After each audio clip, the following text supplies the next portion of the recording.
What does the PCUSA think about communion, the Eucharist? In the Presbyterian Church, what we talk about the sacrament as being is a visible means of invisible grace. In the Eucharist, it is not what some would call transubstantiation, but it's also not pure symbols. So we use the words real presence.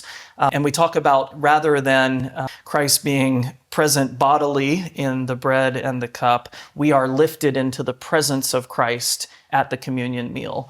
One of the things that's really important about sacraments in our tradition is that sacraments cannot be celebrated apart from the community of faith.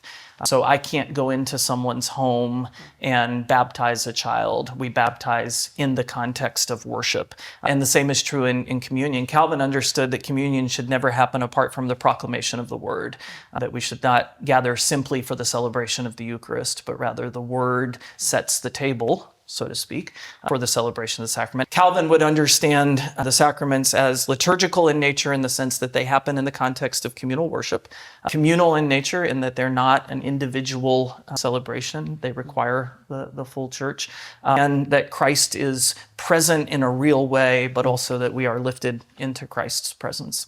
So it's certainly different from a purely symbolic view.